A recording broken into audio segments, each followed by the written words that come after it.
अमोल कोल्हेंना निवडून आणण्यासाठी मी आणि वळसे पाटलांनी जीवाचं रान केलं, आता पाडणारच अजित पवारांचा इशारा। तर दादांविषयी बोलणं उचित नाही, अमोल कोल्हेंची प्रतिक्रिया।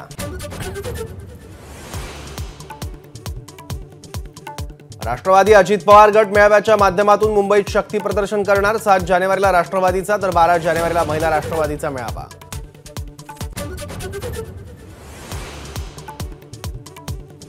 मी नव्या लोकांना प्रोत्साहन देण्याची काळजी नेहमी घेतली। शरद पवारांचं अजित पवारांना प्रत्युत्तर, तर आमच्या काळात बंड नव्हतं, आम्ही बसून निर्णय घ्यायचो, पवारांची प्रतिक्रिया।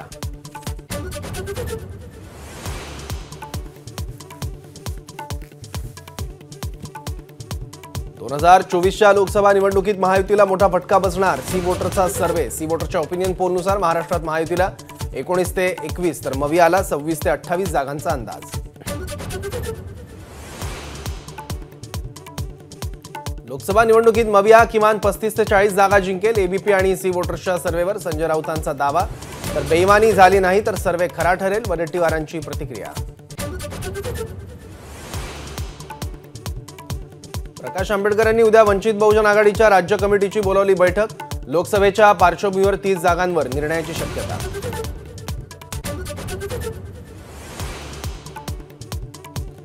सरकार हुलकावणी देत आहे, त्यामुळे मराठ्यांनी मुंबईत कूच करायचं ठरवलं। मनोज जरांगेंचं वक्तव्य। मुंबईला जाण्यासाठी तयारी करण्याचं आवाहन।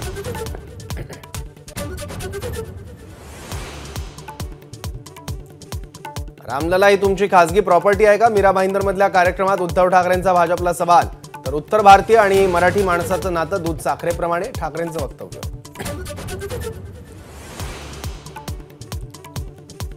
नववर्षात राज्यावरील पाणी संकट अधिक गडद होणार। धरणांमध्ये केवळ 63% पाणीसाठा, मागील वर्षीच्या तुलनेत पाणीसाठा 20% कमी।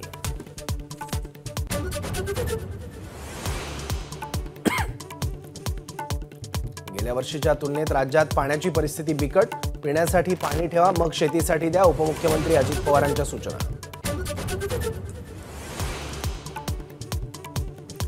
पुण्यात कोरोनाच्या JN1 चे 2 रुग्ण आढळले, तर ठाण्यात JN1च्या 5 रुग्णांची नोंद। आरोग्य यंत्रणांना दक्षतेच्या सूचना।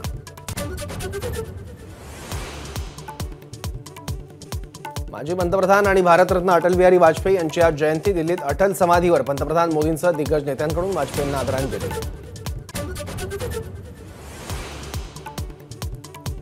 मुंबईतील चुनाभट्टीत स्थानिक गुंड बप्पू येरुणकरवर अंतर्गत वादातून गोळीबार, एकाचा मृत्यू, 4 जण अटकेत।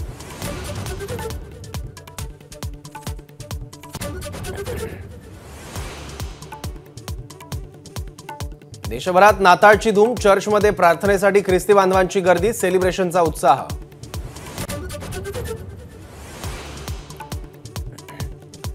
सलग सुट्ट्यांमुळे राज्यभरातील पर्यटन स्थळ फुलली। कोकणातील समुद्रकिनारे, गडकिल्ल्यांवर पर्यटकांची तुफान गर्दी।